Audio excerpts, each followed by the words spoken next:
Q8n 4K.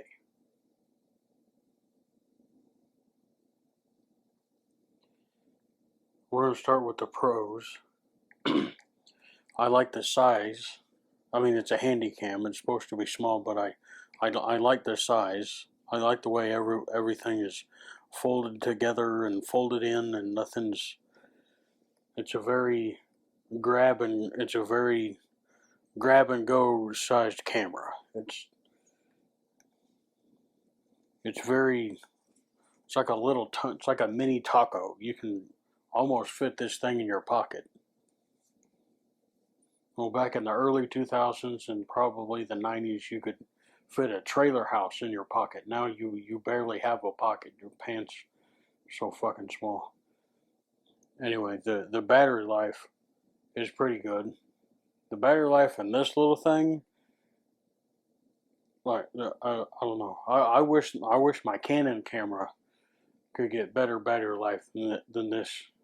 I wish the camera that I'm using could get as good a battery life as this camera, is what I'm trying to say. The third pro, the SD card capacity. You can use up to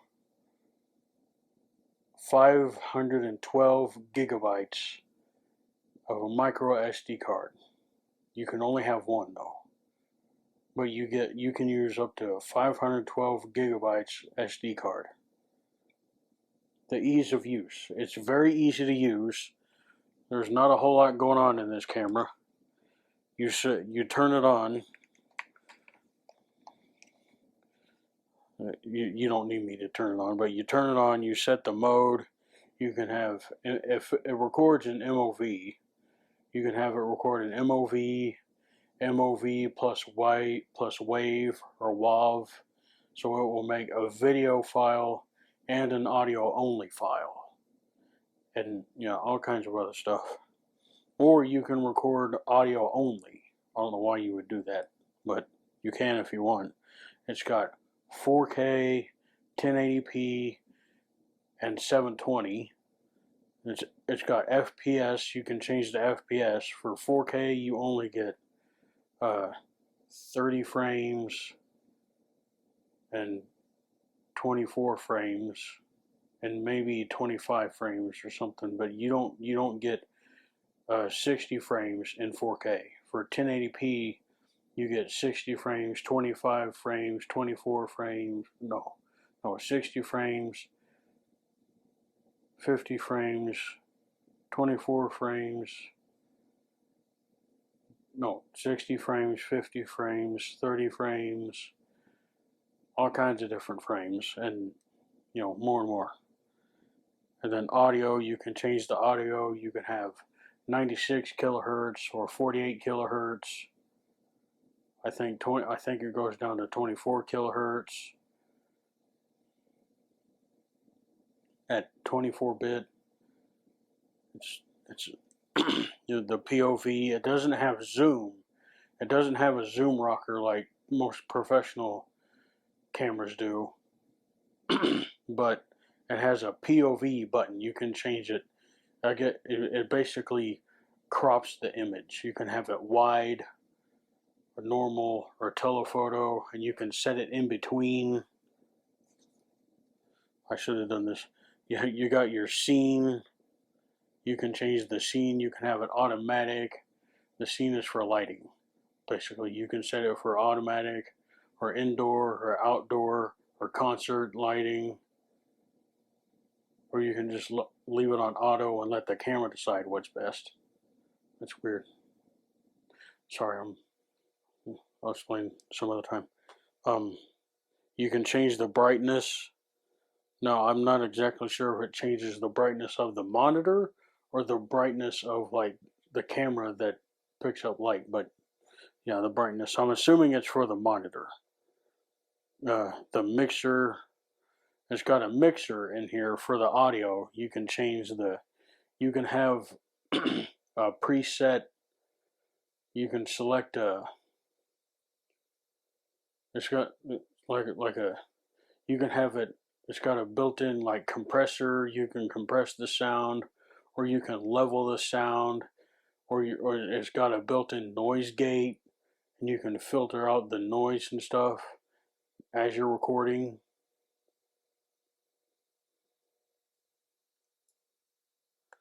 It's very easy to use. It's very simple. I technically talked about the audio quality and the video quality. All that's good. I mean, for a handy cam like this, it's good. It's good enough. The Bluetooth, it just works. The only thing I have to say bad about the Bluetooth is the Bluetooth chip is right here. I don't know if you can see it. It's right there, and you have to buy it separately. The app works. The app is for, if you'll notice, my camera comes with a remote. This zoom camera, their remote for the zoom camera is an app for your phone. So you connect the camera to your phone through Bluetooth, and you use your phone as the remote. And the tripod, the Zoom makes this little tripod. I love this little tripod. It's made out of plastic, but it's a good sturdy little tripod. If I had to say something bad about it, it's the fact that it's not. I would like for them to have made a bigger, taller tripod, but you can't be too picky. That's just me being picky. The cons, like I said earlier, there's only one SD card slot. I would like to see 2. There's no stabilization, and the ability to update the firmware is ridiculous. You got to go to Zoom's website. You got to download the firmware. You got to connect your camera to the computer, or take the SD card out and put the SD card in the computer. But either way, you can do it either way. And then you got to move the firmware update to the camera somehow, and then eject your camera or SD card from the camera. And then you got to make sure your camera's off. You got to put in the SD card, and you got to hold the power button and the record button at the exact same time in order for it to acknowledge the firmware update. It's so stupid. Why can't firmware updates just be like phones? I go to my phone, I go to my settings, I tap general, I tap software update, and it checks for an update. That's it. It's that simple. Why can't everything be like that? I got a little rant on that, and I'll do in another video. Oh boy. There's no 3.5 millimeter microphone jack. I put headphone jack on my notes. I meant microphone jack. You can plug headphones into this, but if you want to use a Rode Wireless Go 2 or something, you have to buy an XLR to line adapter to plug into one of these XLR ports to use it. It doesn't have a built-in line mic jack. There's no cold shoe mount for using an external monitor or video light. You'd have to buy some sort of like arm accessory to screw into the bottom of this and use it. It takes too long to import videos. They do have some software that you can download for Mac or Windows called HandyShare, and you plug in your camera, and it will import the software where it will import any video you select from your camera to your computer, and it will organize it. It will create a file in your computer, and it will organize and put all your videos in one neat little folder, and you can change where the videos go. You can change the file location and everything, and it's great. But it takes too long to import videos. Even though it uses USB-C, it still takes a long time. There's no zoom. Like I said, there's not any kind of like zoom rocker or cradle, whatever it's called.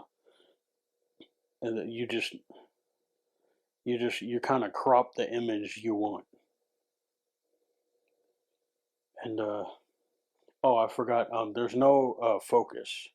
There's no manual focus or autofocus or anything like that. There's no image stabilization.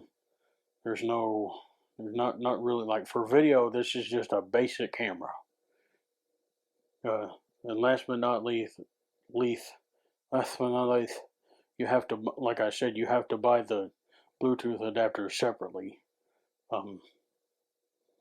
Yeah, this is you would buy this camera if you were desperate for a 4K camera, like you wanted a dedicated 4K camera that had good audio and good enough video, and you didn't want to have to buy anything extra. This is what you get. If you want a 4K camera, if you want a 4K camera that just works and looks good enough and looks all right, and you don't want any of that fancy high tech, this is it. This is good enough. Did I mention video noise? I apologize if I didn't mention that already. There's a lot of video noise. I don't know where it's coming from. I don't know if it's coming from the mic. I don't know if this built-in mic is like so sensitive and so powerful that it's picking up, that the sensor is picking up noise from the mic. I don't know. Or maybe it's like too close to the sensor or something. Maybe like the wiring or something for this mic is too close to the sensor, and there's not good enough isolation. But yeah, that's also a problem. You know, and there's no HDR or anything on this camera too. You're not going to record 4K HDR cinematic Steven Spielberg masterpieces with this thing. You know, this is more of like you're not going to be the next. I don't care what Zoom says. You're not going to be the next Steven Spielberg with this thing. This is like you need to get, like you're working on a project and you need to get something out. You know, you don't have money. You don't have a good budget. This is it. I think I made that point clear enough. I'm going to shut up now.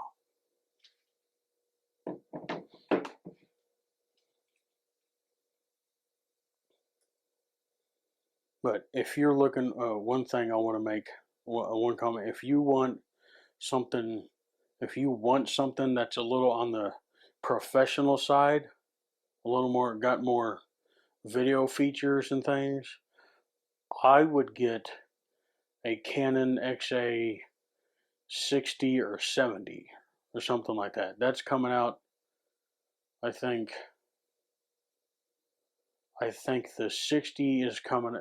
I think the XA60 is coming out in October, and the XA70 is coming out in November, because those cameras are going to have, my XA35 has mini USB in it. The XA60 and 70 are going to have USB-C in it, and they're going to have 4K, probably HDR and Canon C-Log and all that good stuff.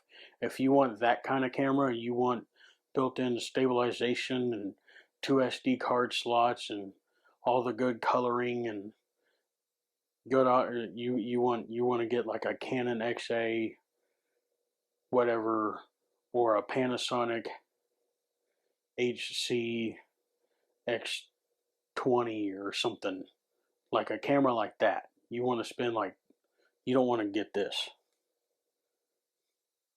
I wouldn't recommend this if you're picky about video quality like me.